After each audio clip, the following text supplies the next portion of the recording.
If you've listened to a lot of Nine Inch Nails music, then you know that Trent Reznor can make a lot with very little, and that goes for his harmony writing too.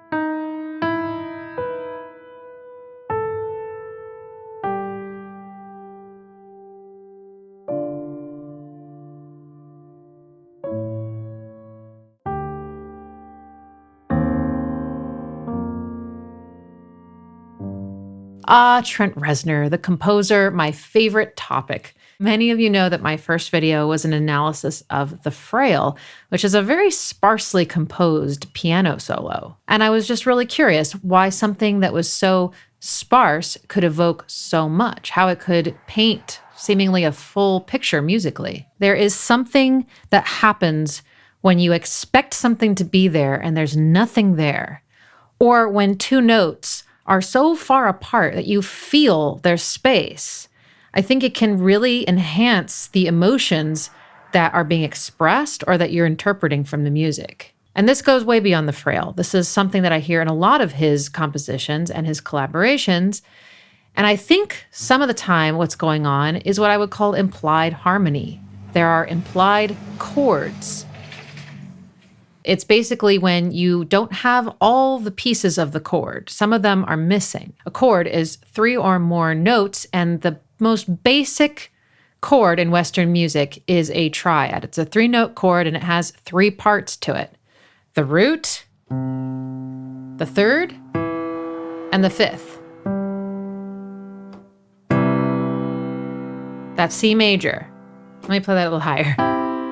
If I keep going, root, third, fifth, 7th, 9th, 11th, 13th. But you usually don't need all of those notes to imply what chord is being played. You just maybe need 2, maybe 3. For example, if I play a C and an E flat, that's enough to imply a C minor chord.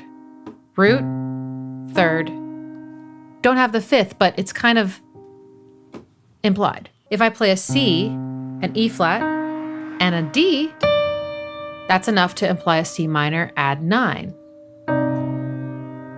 The full chord would be... And there's so much beauty in that missing information and that ambiguity. Anyway, you don't need to know music theory to understand this video, okay? I promise. All you need is a pair of ears, emotions, and some level of discernment about what you like and what you don't like, or something is different than the other thing. But if you do write music, and like me, you tend to write chord-based music, this way of sort of writing lines that kind of happen to create harmony or leaving out what we would consider crucial parts of chords can be a little bit uncomfortable, but it can also open up new doors for your compositions. It's something I've been exploring recently, and I have been noticing some really cool stuff happening. Here are some examples from Trent Reznor's work. This includes Nine Inch Nails, but also some of his collaborations, but it's his thumbprint. Quick disclaimer, I'm not saying that Trent Reznor is doing this on purpose. I actually think, based on an interview I listened to, where he was kind of talking a little bit about his compositional process, that this is just sort of naturally the way that he writes harmony.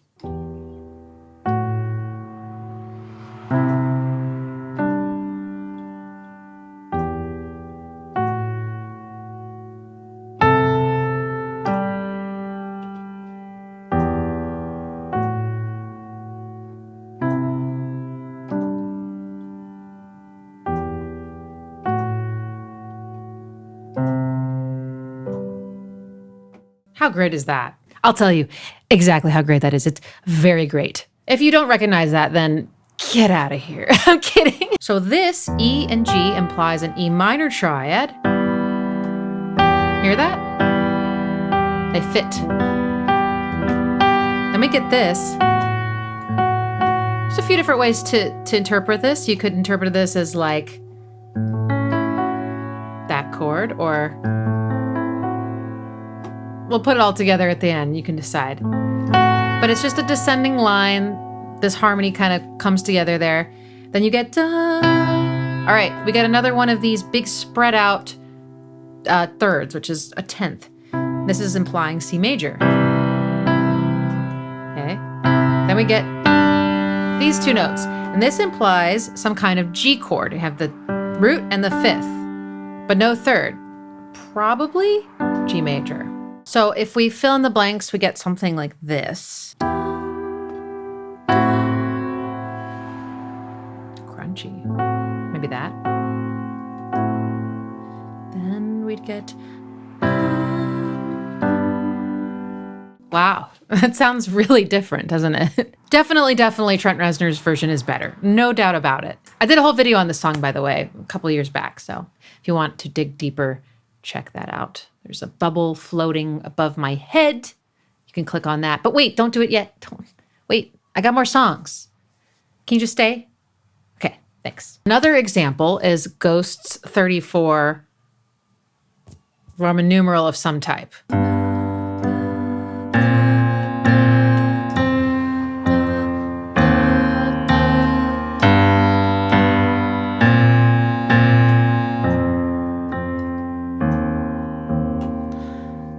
Another two lines that says so much.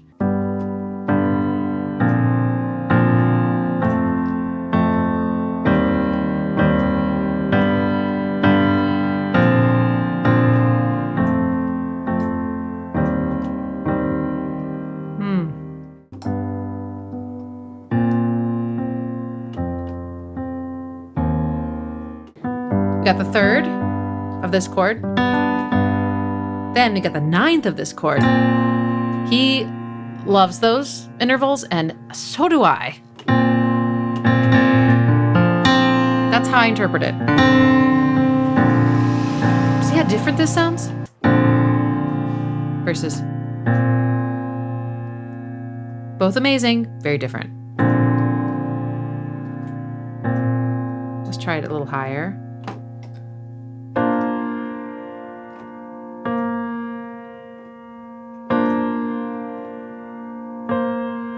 The tension of this chord. You just need these,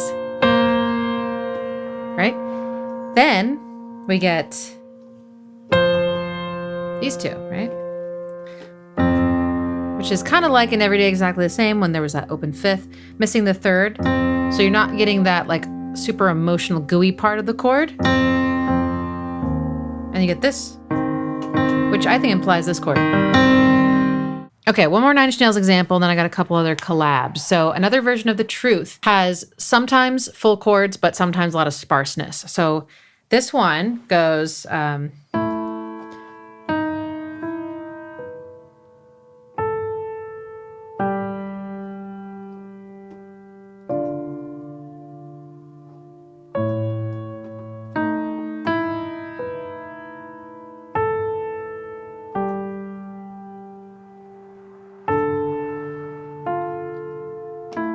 Okay. I love this song. If you don't know this one, it's from Year Zero. It's like a piano solo with a lot of layers of noise and buzzing. It's really, really cool. And you can get the multi-tracks and kind of pull away all the layers or play with them. It's really fun. And I digress. There's just an A in the bass, so there's no chords being played.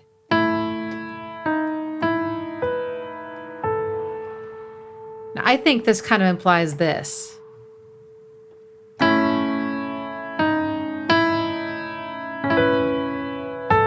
That kind of sound. All it's missing is the third, okay? But you can see it takes on a completely different flavor when I add that in. It doesn't sound as Trenty anymore. And then, just a big open octave, and yet this alone implies probably a whole G major chord, just because of convention. So,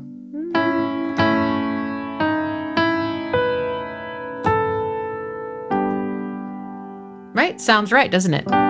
Then we get, what was it? Okay, so here we've actually got two Ds doubled up, so that doesn't really necessarily count as new pitches, just octave doubling, which is something he likes to do. And then an F, and this is the third of a D minor chord. See?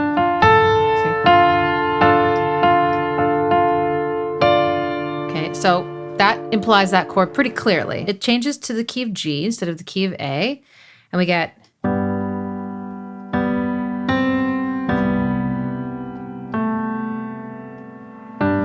nope.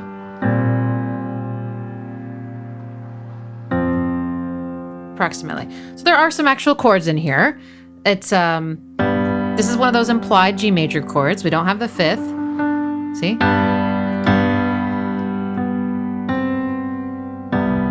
Okay, now this is also an implied chord. I would say this is a implied C major seventh chord, missing the third. Ending in like this kind of sixth descending kind of. Then we get. Sorry. I don't know what this is, but it sounds like a chord that's missing maybe something.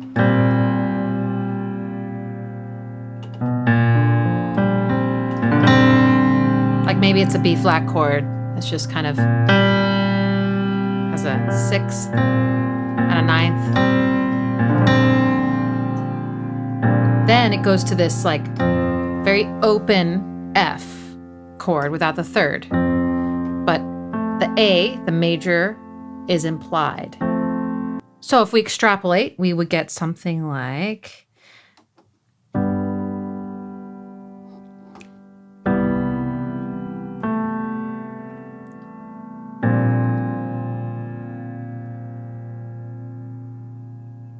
da, da, da, da, da.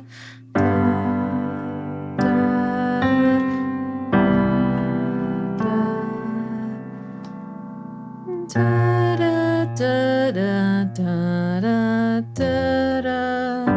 In this part.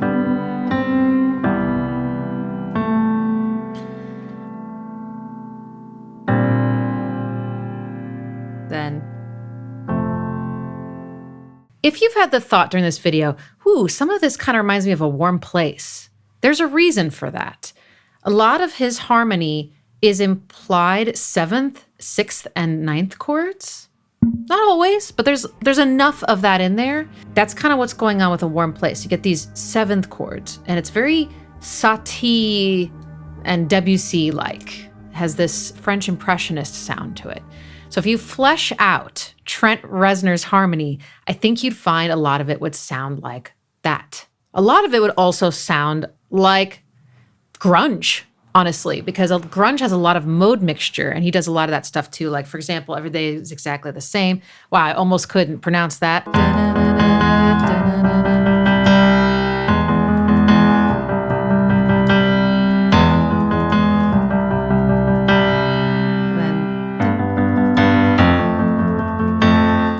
I should have used that as an example. I am such a silly, silly person. So this is also another one of those implied harmony situations. E major chord implication, then C major chord implication, then back and forth, see? Then G major, F major, but he only plays the third. All right, well, if you're satisfied, you can leave the video now, but I have more for you. I have two examples from his recent collaboration with Halsey. I'm just gonna play the part that he wrote. Don't you worry your pretty little heads if you're not a Halsey fan, okay? Check this out. Whispers.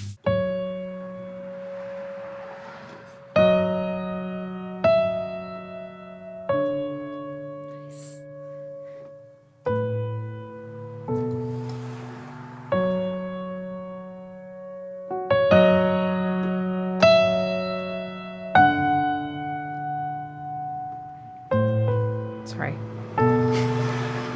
That was the blues version. And this is implying some kind of F sharp minor chord, I think. So there's the minor third.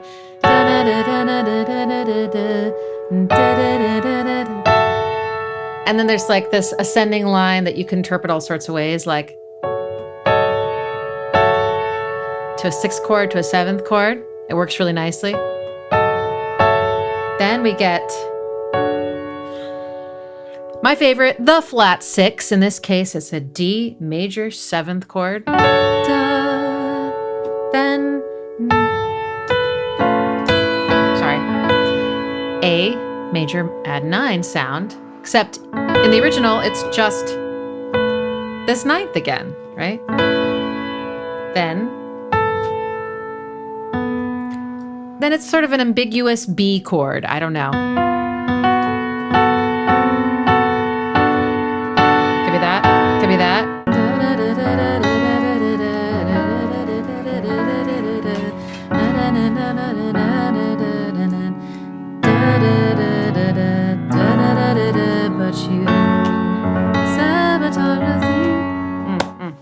But you don't need all those notes. He really got this one. It's just so... That's my favorite. That's my favorite thing, is when he has just the 2 notes and he has the root of the chord and then some super tense note against it. Just love it. There's another one. The 9th, 7th, 9th. Yes. So they did this song, Nightmare. I think they did a good job with the song.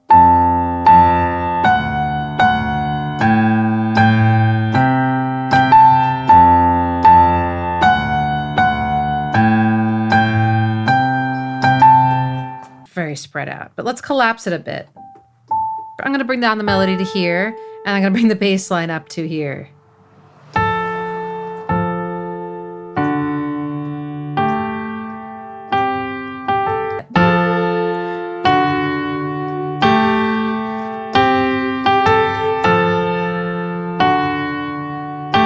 Yes. These are also implied chords, so this is an implied F major chord. Sorry.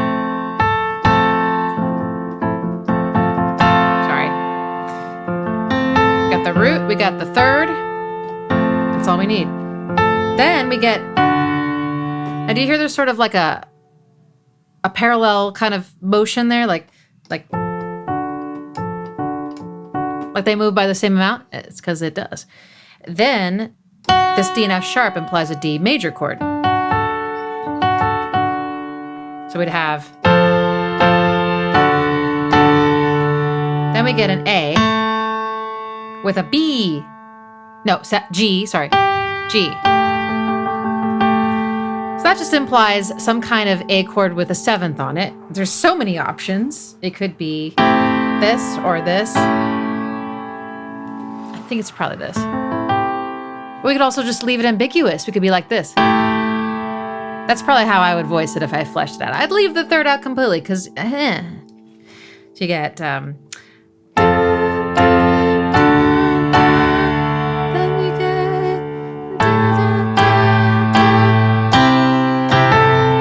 and then the next one is and to me this implies a C major chord without the 3rd moving up to a 6th chord. So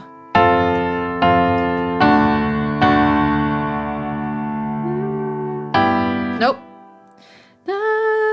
So, yeah.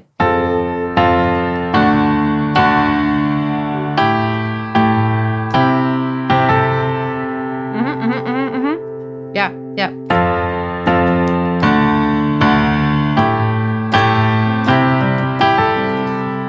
But you don't need all that.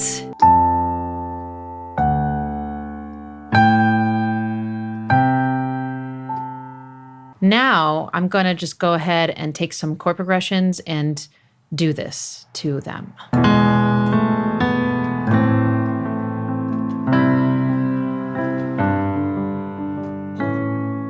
Okay. Now, what I've got going here. Okay, this chord, I've got everything covered. I got the root, I got the 5th, I got the 3rd. So why don't I take out the 5th and the doubling octave and just go.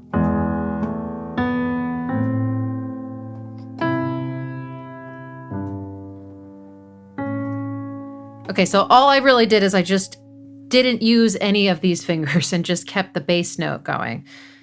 Da, da, da. Ooh, Ooh, it sounds actually a little bit like every day is exactly the same bass line. That's interesting.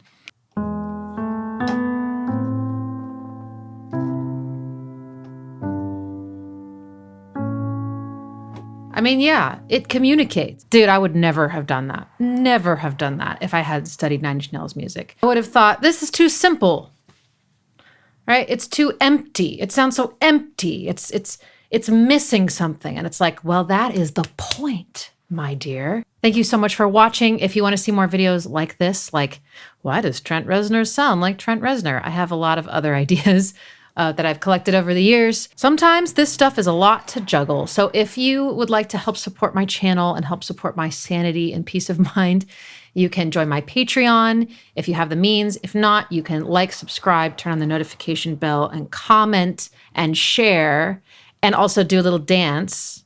That always helps me. It always helps me. Or do a super thanks. That would be amazing. If you're new here, welcome. And if you've been a supporter, subscriber for a while, thank you so much. And I'll see you in the next video. Till next time.